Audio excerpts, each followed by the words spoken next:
Welcome to Stop Fake, the place where we debunk disinformation about Ukraine and set the record straight. I'm Irina Chalupa, and this is this week's edition.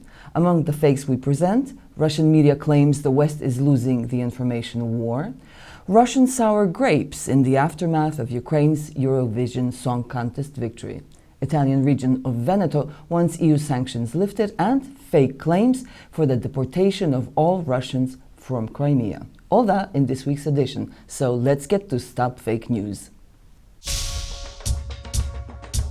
Russian media were awash with stories earlier this month claiming that Ukrainian MP Andriy Senchenko was proposing that all persons who had moved to Crimea after February 20th, 2014 should be evacuated from the peninsula. Senchenko seemingly made this claim during the Schuster Live political talk show. Russian sites running this story used phrases such as mass deportations, repeat deportations, hearkening back to the 1944 mass deportation of Crimean Tatars by Stalin. Life News, for example, announced that Senchenko was proposing the mass deportation of Crimean residents. REN-TV claimed that the Ukrainian parliament is advocating a repeat deportation of Crimeans, while the site Politnavigator declared that after the Ukrainian takeover of Crimea, Russians would be given 1 day to leave. Andriy Senchenko is no longer a member of the Ukrainian parliament, and his views on Crimean issues, or any other issues for that matter, are those of a private person and in no way reflect official Ukrainian policy. Russian media distorted what he actually said. Senchenko spoke for the deportation of those who came to Crimea, quote, on the backs of the occupants, end quote. That is, those officials who came to Crimea to enforce Russia's annexation and occupation of the Ukrainian peninsula. He made this statement in the context of discussing collaboration with Russian authorities in enforcing Russian rule in Crimea, and called for a law condemning collaboration with Russia. The West has lost the propaganda war, RIA Novosti declared in a recent article, and Western countries are increasingly concerned that they cannot develop effective methods of countering increasingly effective Russian propaganda.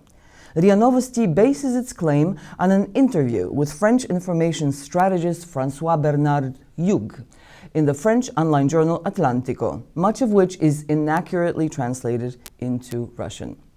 Lately, some new methods of counteracting Kremlin's campaigns have appeared, is a phrase that is highlighted in the introduction to the Hugues interview. RIA Novosti, however, turns the phrase into a claim on the West losing the propaganda war, and then goes on to say that Europeans are treating their own media with increasing skepticism, while at the same time becoming more receptive to news that glorifies Russia. In fact, what François Bernard Hugues actually says is that it is the Russians who have become more receptive to the glorification of Russia, and not the Europeans.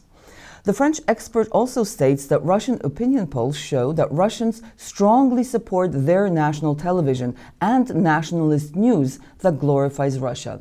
RIA Novosti completely omits this very salient point from their story.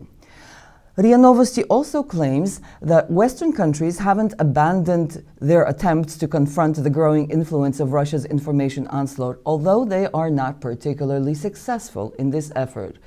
What François Bernard Hugues actually said was that although not a great deal has been done to answer Russia's propaganda outreach, the issue is very much in the public discussion, and a series of actions and decisions of the European Commission are aimed at counteracting Russian propaganda.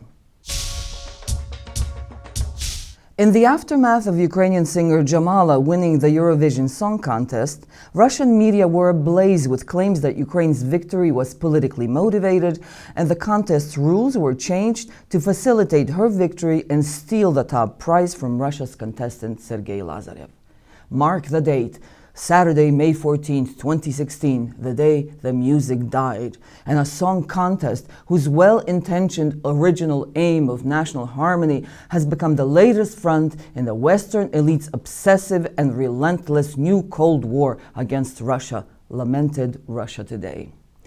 Russia's official state channel Rossiya 1 broadcast a live discussion immediately following the Eurovision contest, in which participants questioned the competence of those national juries who gave low marks to Russian contestant Sergei Lazarev when the popular vote put him in first place.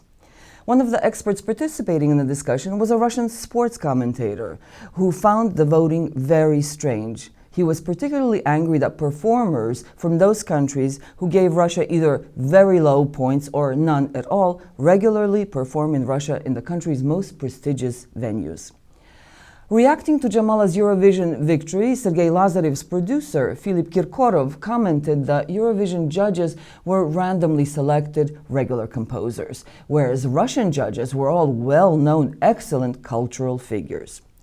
Rossiya 1's Eurovision discussion participants even questioned Jamala's Ukrainian victory, claiming that she was chosen by some very politicized people who were part of the Kyiv selection committee. Jamala was chosen as the Ukrainian contestant by a committee of judges and by television viewers. Russian websites are eagerly disseminating a story about the Veneto Regional Council voting to recognize the Ukrainian Crimean Peninsula annexed by Moscow in 2014 as part of the Russian Federation and to lift EU sanctions imposed against Russia.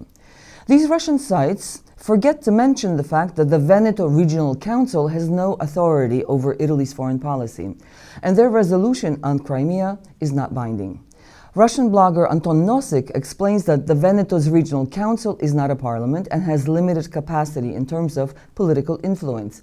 Even if we call this council a parliament, he writes, it has no right to make foreign policy and is busy with municipal issues. Italy's conservative daily newspaper Secolo d'Italia writes that the resolution is simply advisory in nature. Even Stefano Valdegamberi, the resolution's Christian Democratic author, who recently returned from an economic forum held in Yalta, admits that the Regional Council's vote has no binding power and merely reflects the Regional Council's desire. Valdegamberi frequently travels to Crimea and to Russia. In 2013, he introduced a bill calling for a referendum on Veneto's independence, which the Veneto Regional Council passed in 2014. Italy's constitutional court, however, ruled that this decision was contrary to the country's constitution. That's it for this week. Our video digest only presents a small amount of the fakes that we debunk every week. You can find much more dissected information on the Stop Fake website. Be vigilant, look out for fakes, and if you spot any of them, send them to us for a truth autopsy. I'm Irena Chalupa, and this is Stop Fake. Thanks for watching.